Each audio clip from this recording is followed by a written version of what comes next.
Section 1. You will hear two flatmates, Tom and Richard, talking about their new flatmate who has just moved in the week before.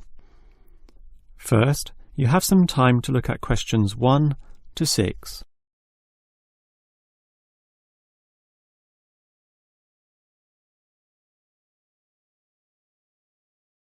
You will see that there is an example that has been done for you.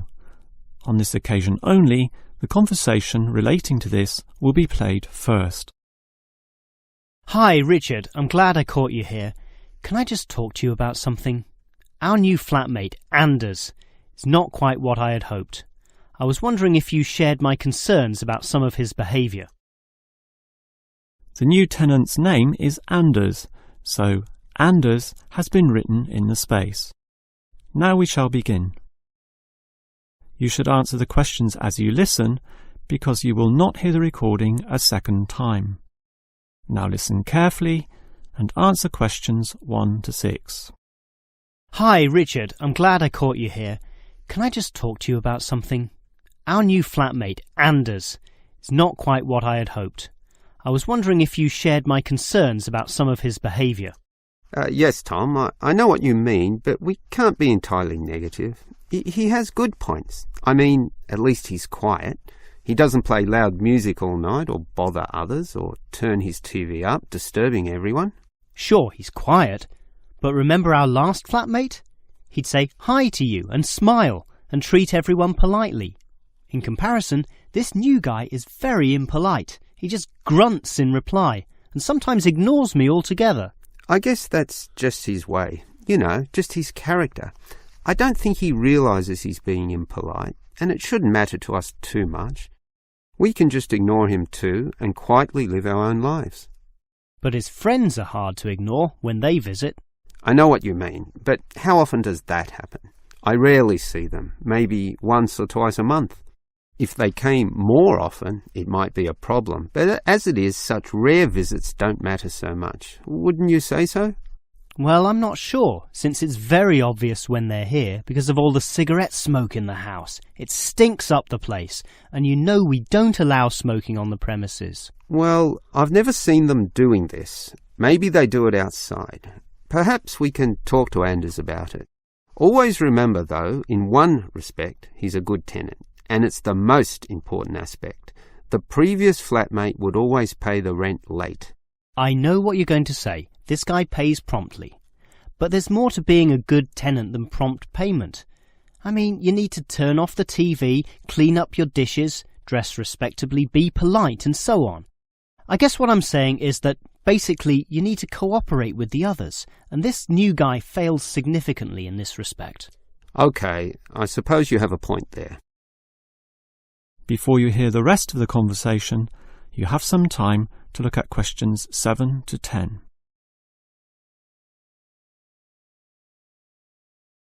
Now listen and answer questions 7 to 10. I tell you what, Tom, why don't we talk to our new flatmate, Anders, about these issues? If we throw him out, we'll have to go to all the trouble of finding another flatmate, who might not necessarily be much better. So, let's give the current guy a chance. Here, I've got a piece of paper, so let's make a short list of issues to discuss with him. Get it out into the open. Sure, we'll give him one more chance.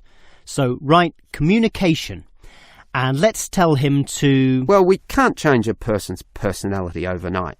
So why don't we have a weekly tenants meeting, and we can just ask him to attend. That way we can get to know him better. I'll write attend meeting, and we can take it from there. OK, but we have to tell him about his friends. They can't just do whatever they want. Write a heading friends, and then write don't smoke anywhere, inside or outside. Well, instead of being so direct and possibly causing offence, I'll just write follow rules and verbally mention the rules. TV off by 10 p.m, no loud music or bad behaviour, including smoking. OK, do that, but I still think we need to specifically mention that last issue. You know how I can't stand the habit. So I'd like this to be another and separate point. Cigarettes, strictly forbidden. And it's important to include the strictly here. We can't pussyfoot around too much. Sometimes directness is necessary. OK, I'll write that. Forbidden. OK. And what about cleaning duties? Anders is a little too relaxed about that. Dishes are sometimes not washed, dirty teacups are left around the place, and so on. So, right, must do better. Yeah, again, Tom, he might take that personally and it could cause a scene. I'd rather be general. I'll write must be done and I'll tell him that that's for everyone, not just him. OK? OK, as long as he gets the message. That is the end of section 1. You now have half a minute to check your answers.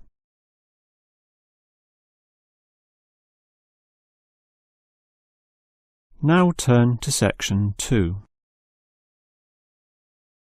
Section 2. You will hear a first aid officer talking to a group of factory workers about emergency first aid. First, you have some time to look at questions 11 to 17.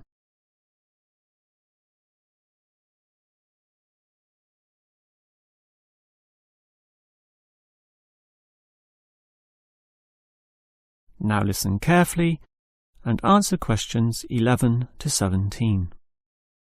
Hello everyone. Now you know why I'm here.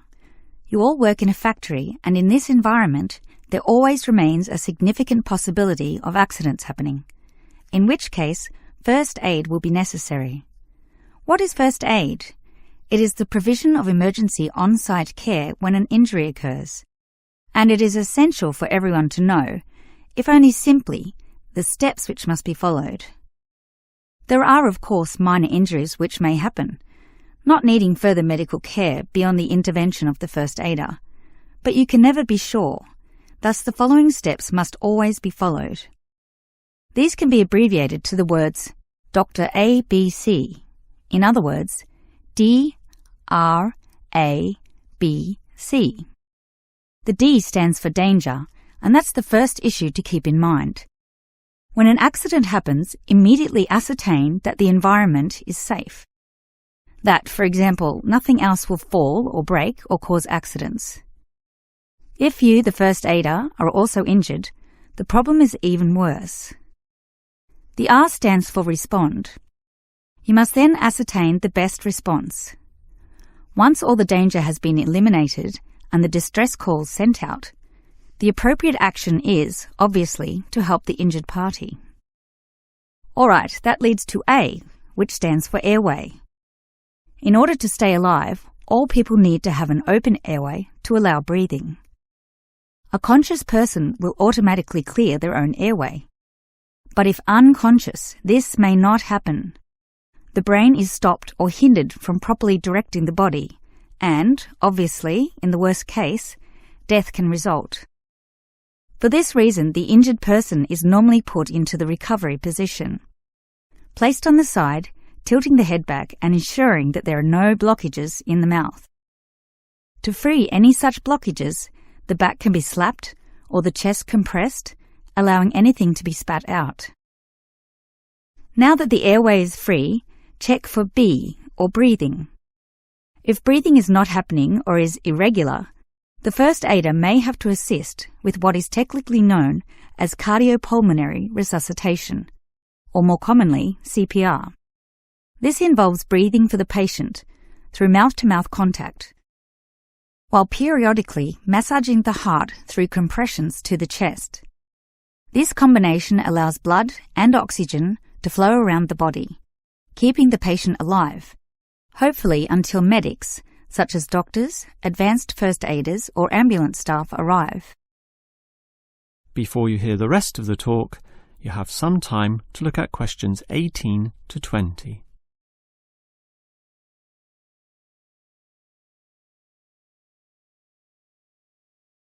Now listen and answer questions 18 to 20. Now, it's certainly good to have knowledge of emergency first aid, but, obviously, the best situation is simply not to have accidents occur in the first place.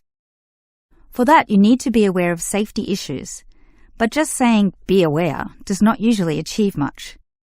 It is more important to have an appointed person whose job is to ensure awareness and work safety. Safety inspections would obviously be part of their job, whereby they can make sure, for example, that the first aid boxes are fully equipped.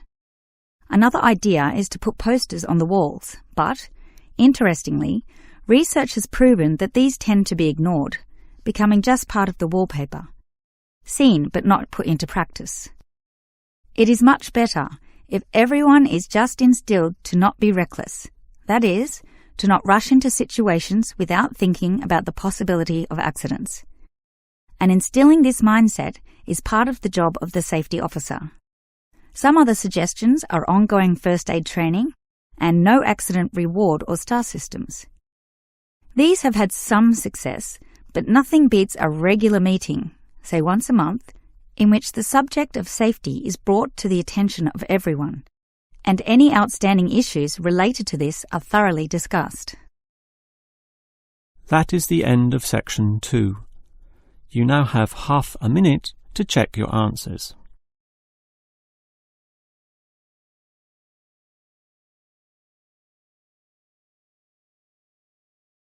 Now turn to section 3. Section 3. You will hear 3 students, Steve, David and Susan, discussing the different courses they attend. First, you have some time to look at questions 21 to 26.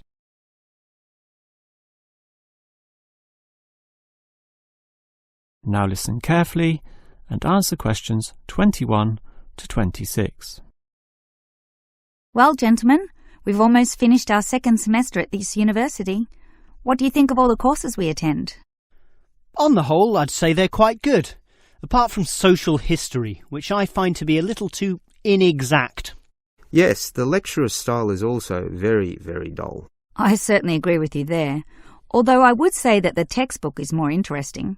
Welfare State. The subtitle says, An Examination of Social Development in the 20th Century. Yes, Welfare State is a good book, but look how many pages it has. 458! I agree. It's just too long to be easily read. Far too long, although it's certainly well written in parts. Yes, and if you compare it to the textbook for cultural studies, what's it called? Inner Views, I think. No, that's the book for media studies, and we finished that subject last semester. The book you're thinking of is In Perspective. Oh, sorry, you're right. In Perspective. And the subtitle says, A Comparison of Social Groups. Somewhat interesting, wouldn't you say? Well, mildly so, as is the subject, dealing as it does with such a wide variety of issues. But the book itself certainly oversimplifies a very complex subject. I agree. I also got annoyed at its constant oversimplification. Life is more complicated than what it suggests. Yes, but what you call oversimplifying may well be considered clarifying. Look at this other textbook, Government in Action. Some may say that it also oversimplifies, but it must do so in order to present a coherent picture of an equally complex subject. Government in Action? Which subject? It's the textbook for political theory. Oh, I hate politics. That's why I don't like the active leadership subject either. And most of the stuff in that political theory textbook is based on the American system. You see, it's written by Americans, so it's not even relevant to us here. I'd agree with you there.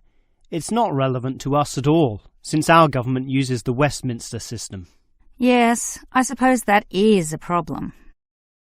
Before you hear the rest of the conversation, you have some time to look at questions 27 to 30.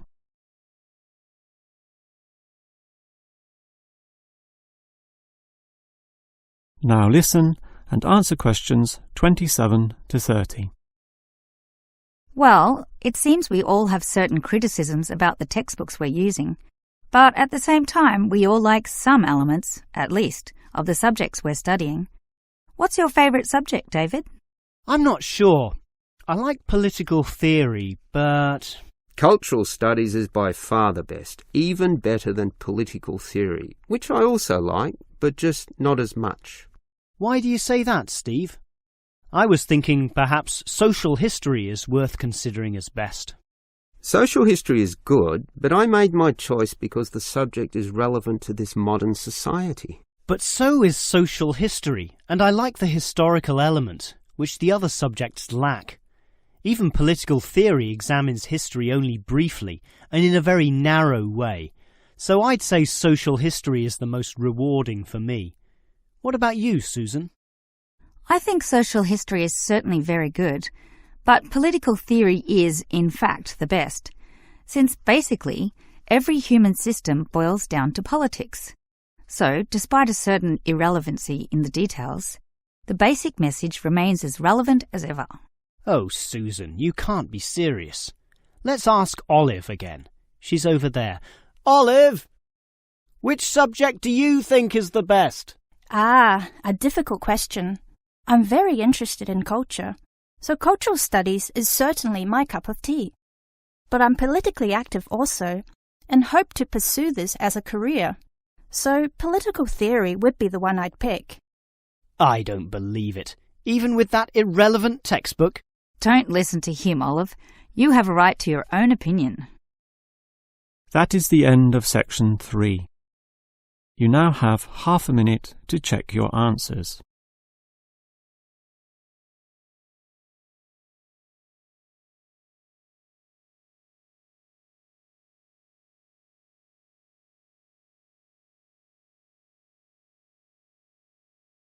Now turn to section 4. Section 4. You will hear a lecturer talking about the movement of population towards cities. First, you have some time to look at questions 31 and 32.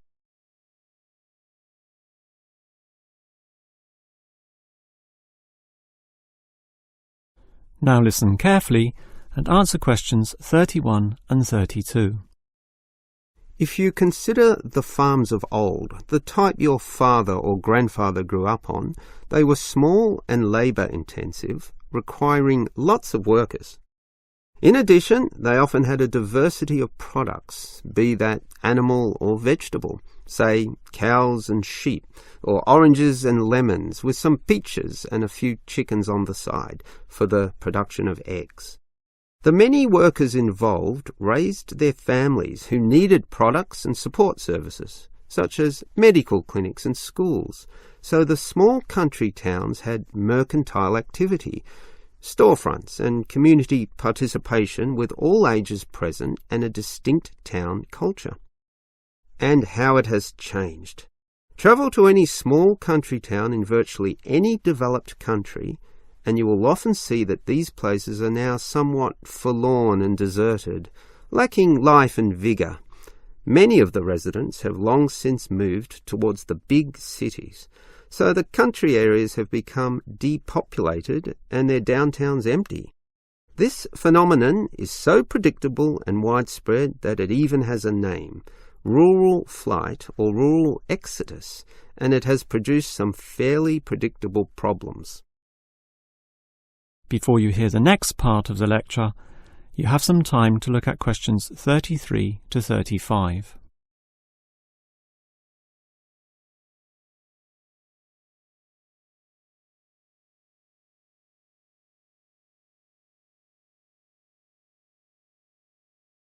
Now listen and answer questions 33 to 35.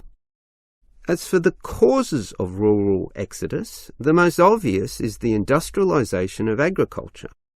This comes in two aspects, one of them being monocultural farming practices. What this means is that it is now more efficient to have one product and focus on its needs almost exclusively. So, for example, animal husbandry will usually involve a single type of animal, say pigs, but with huge factory farming techniques, or, in other words, the second aspect, economies of scale. This means instead of 200 pigs, there'll be 2,000, tightly fitted into small pens or cages, with high-density waste disposal and automatic feeding systems. Yet, Despite this huge size, it can all be controlled by just a dozen farm workers pushing the right button. You might not like it, but in a competitive market, the cheaper the overheads, the better, and one can't argue with market economics. It's simply the way of the modern world, and it has changed the face of rural districts, mostly for the worst. Before you hear the rest of the lecture, you have some time to look at questions 36 to 40.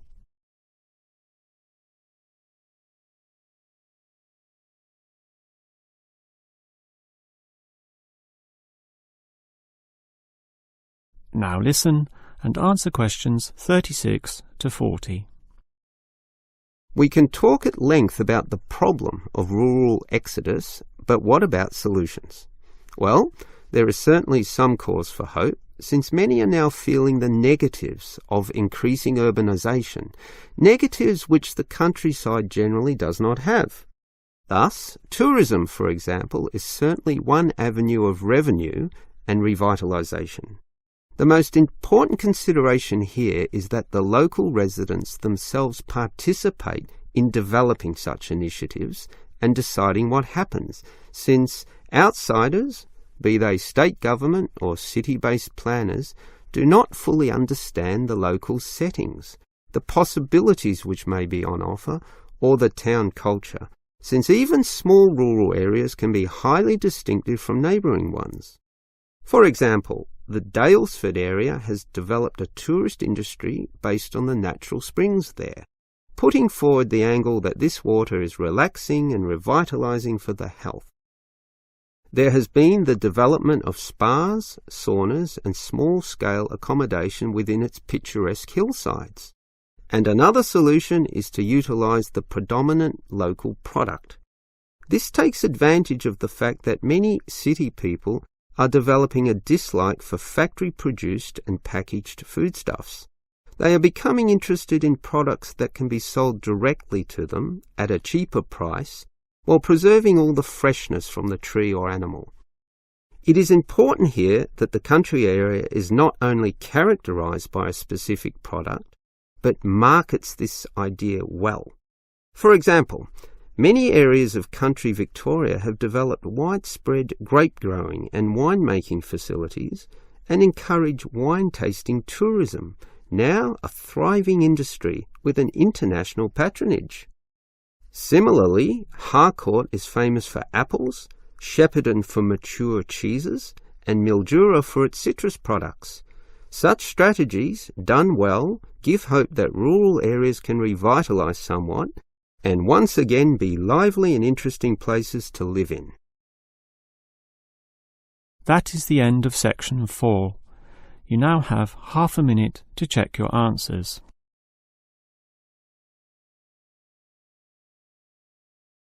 That is the end of the listening test.